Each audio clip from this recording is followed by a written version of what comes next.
Have you ever heard a story so strange that even after more than 100 years, the truth is still hidden in mystery? A story that makes you wonder, who did this, and why? I invite you into the puzzling case of Kate Teal, a case of murder, secrets, and unanswered questions that still haunt the streets of St. Louis, Missouri. Imagine this: a small room on the second floor, a quiet house in a busy city, and a night filled with eerie silence broken only by the frantic barking of a little dog. What happened inside that room in 1909 will leave you wondering if the truth was ever uncovered at all. Kate Teal was not an ordinary woman. Born into a time when life was simpler but harsher, she made her home in a divided house in St. Louis. This house, split into several small apartments, was like a little world of its own. Kate's room was at the back of the house, on the second floor, and it had a small balcony. For many, it was just another door in an old building, but for Kate, it was the stage of her unusual life. Every day, Kate followed a routine that many found strange. You see, right across the street was Slever's Saloon, a local bar where she spent most of her days. Instead of a fancy cup or a glass, Kate carried around a bucket. Not just any bucket, but one that she filled with beer over and over again. With her bucket in hand, she would return to her small room, sit for hours, and drink. It was a habit that made her well known in town. People talked about her, sometimes with pity, sometimes with a frown, but always with a sense of curiosity. But there was more to Kate than just her drinking. She had a heart that had known love and loss. Not long before the tragedy, Kate had been married to a man named Samuel Teal. Samuel was older, and the two shared a deep bond, a bond not just of love, but also of their love for the bottle. When Samuel died of natural causes, instead of immediately reporting his death, Kate made a decision that shocked everyone. Distraught and perhaps unable to bear his absence, she kept his body in a chair by the fire for 4 long days before anyone knew something was wrong. When she finally told the authorities, she also mentioned that she was upset he might be buried in a potter's field, a place for those with no money or known family. This sad episode revealed much about Kate's life, a life filled with heartache, loss, and a habit of drowning sorrows in alcohol. And after Samuel's death, Kate's only company was her 2 small dogs. One of these dogs was so noisy that eventually she let a friend take it away. But the other, a small, brown dog, stayed by her side until the very end. Now, let's go back to that fateful day, Friday, June 4, 1909. For Kate, it was supposed to be like any other day. But something was very different. On that Friday morning, something did not add up. Kate's routine was well known: get up, go out to the saloon, fill her bucket with beer, and return to her room. But on this day, Kate did not come out. Her door remained closed, and an eerie silence replaced her usual chatter and footsteps. Mary Lucca, a kind neighbor who lived across the hall, was the first to sense something was terribly wrong. Mary was used to the constant sound of Kate's little brown dog barking throughout the day. But that morning, the barking was louder and more desperate. The dog barked and scratched at the door, as if trying to say, "Help. Something is not right." Mary knocked on Kate's door repeatedly. "Kate? Are you okay?" she would have asked. But there was no answer, only the continuing, frantic barking of the little dog. Curious and worried, Mary tried to open the door, only to find it locked from the inside. Not one to give up easily, Mary decided to check from another angle. In the apartment next door, a vacant room had a balcony that connected to Kate's balcony. Mary quietly stepped out onto that balcony and, with a racing heart, climbed over the small railing that separated the 2 balconies. Through the window, what she saw would change everything. Inside, lying on the bed, was Kate Teal. But she was not sleeping, or even just passed out. She was motionless, her face upturned, and the room around her was a scene of chaos. The bed was stained with blood, and her body was in a terrible state.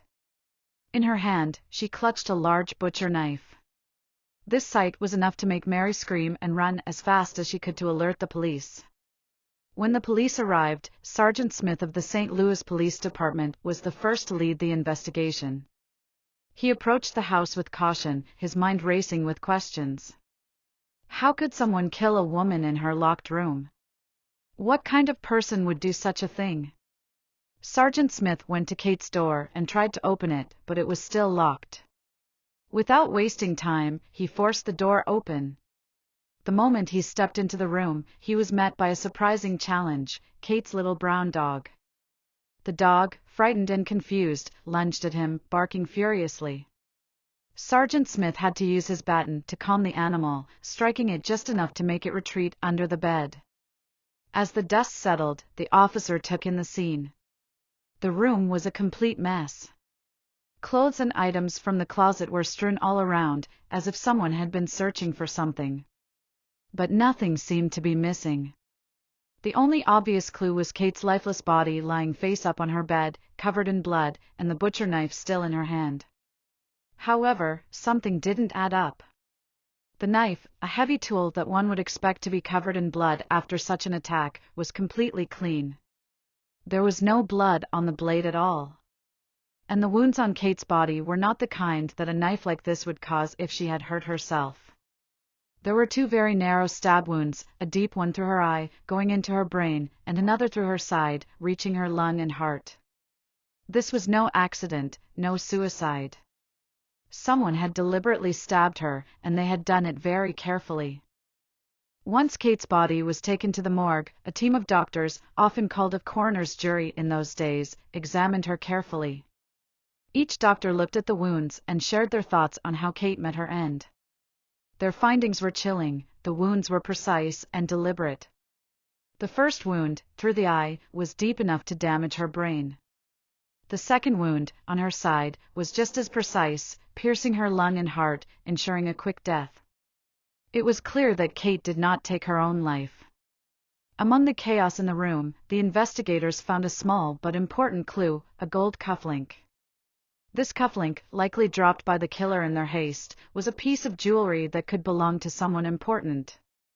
The police hoped that by finding the matching cufflink, they could trace the owner and learn more about the killer. But despite a thorough search, no matching cufflink was ever found. The scene in Kate's room left the police with more questions than answers. If it wasn't a robbery, since Kate didn't own much of value, then why had the room been ransacked? It appeared that someone had searched the room carefully. Had they been looking for something specific? And if so, what could it be? The house where Kate lived was full of other people. The tenants included Mary Lucca, who had discovered the body, Mike McInnica, another neighbor, and even a young girl named Eva Dayton, only 12 years old. Their families lived in the same building, and all were brought in for questioning by the police. At the station, the investigators learned that Kate had been dead for about 36 hours.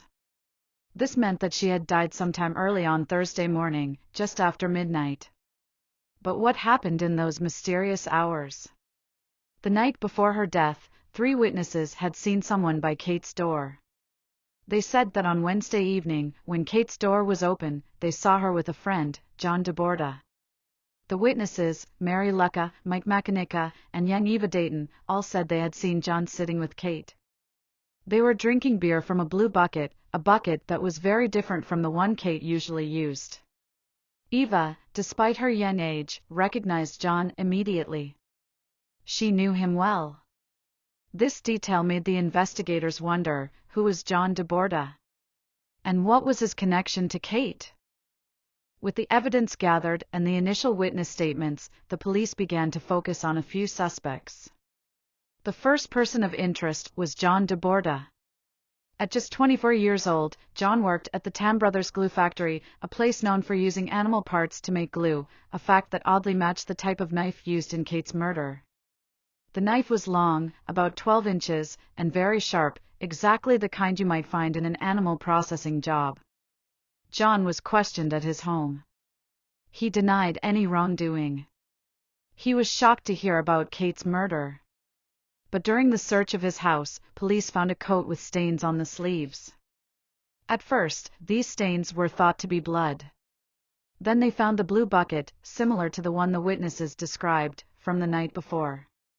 For a moment, it looked as though John might be connected to the crime. Based on this evidence, the police arrested him. But as the investigation continued, more details came to light. The stains on John's jacket turned out not to be blood, and his presence near Kate's room on the night before the murder did not prove he was the killer. Eventually, John DeBorda was released. While John's connection remained uncertain, another person soon came under the police's gaze. Charles Allwins was a man who worked as a porter at Slever's Saloon, the very bar that Kate frequented. 3 weeks before her death, Kate had hired Charles to hang a screen door in her room. When he completed the job, Kate had paid him with several large bills taken from a jar that also held silver coins. Charles claimed that after the job was done, Kate simply put the money back where she had taken it from. Although Charles had an alibi for the time of the murder, his story raised questions. He mentioned that Kate often talked about having a lot of money. But many in town thought this was just talk. After all, Kate was known to struggle financially. She often pawned a family watch to get by, and her main source of money came from her wealthy brother, who only sent her enough to cover her needs, knowing she spent most of it at the saloon. Even though Charles wasn't the prime suspect when his alibi was confirmed, his comments about Kate's money became a key point in the investigation. Was Kate hiding something? Or was she simply trying to impress those around her? The police could not rule out that someone might have targeted her because of the money she claimed to have. Every clue in this case made the mystery deeper. The locked door, the frantic barking of the little brown dog, and the strangely clean butcher knife all pointed to a crime that was planned with care. The police believed that the killer had searched Kate's room for something, a secret that only Kate might have known. One of the strangest pieces of evidence was the gold cufflink. A single cufflink, lying forgotten in the chaos, seemed like a silent witness to the crime. The police hoped that this cufflink would lead them to someone who owned its matching pair. But despite their efforts, no matching cufflink was ever found. It was as if the killer had vanished into thin air, leaving behind nothing but questions. And then there was the mysterious blue bucket. On the night before her death, witnesses saw Kate and John DeBorda drinking beer from a blue bucket. This bucket was not the one Kate always used. Why was it there? Did someone else lend it to her, or did the killer use it somehow? The answer remains a mystery. The knife used in the murder was also very peculiar. It was long, about 12 inches, and very sharp, much like the knives used in animal processing jobs. This detail made the investigators think of John DeBorda, who worked near the glue factory. But as we have seen, John was later released after further questioning. All of these details, the locked door, the misplaced bucket, the clean knife, and the lone cufflink, fit together like pieces of a puzzle that never quite complete the picture. Days turned into weeks, and weeks turned into months. The police kept investigating, following every clue they could find. They questioned the tenants of the building repeatedly. They re-examined the crime scene over and over again. But despite all their efforts, the truth about what happened to Kate Teal remained hidden. Why did someone break into Kate's room when there was no obvious money or valuables to steal? What exactly were they looking for in her small, modest apartment? And how could someone have killed her so precisely, 2 sharp, narrow wounds that left no trace of blood on the knife? Some detectives later wondered if Kate herself had played a role in her tragic end. Kate was known to boast about having a lot of money, even though, in reality, she struggled to make ends meet. Could her own stories have made her a target? Or was she simply unlucky, caught in a plan that was bigger than she could ever imagine? As time passed, the names of the suspects faded into history. John DeBorda, once arrested for being near the crime scene, was later released and even mentioned in records in other states, but not connected to this case again. Charles Allwins continued his work at the saloon, his brief involvement in the investigation never proving he was guilty. And the other tenants, Mary Lucca, Mike McAnica, and Jan Eva Dayton, eventually returned to their lives, though forever marked by the memory of that fateful night.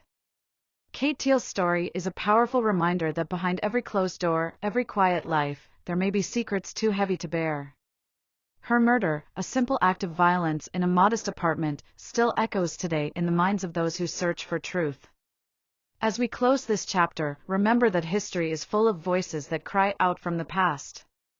Sometimes, they tell us stories of sorrow, sometimes of hope, and sometimes, of unsolved mysteries that make us pause and wonder.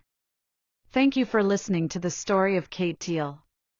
If you have any ideas, questions, or if you simply want to share your thoughts about this mysterious case, please leave a comment below. And don't forget to subscribe for more true crime stories that dig deep into history, mystery, and the human heart. Until next time, stay curious, stay safe, and remember, sometimes, the truth hides in the shadows.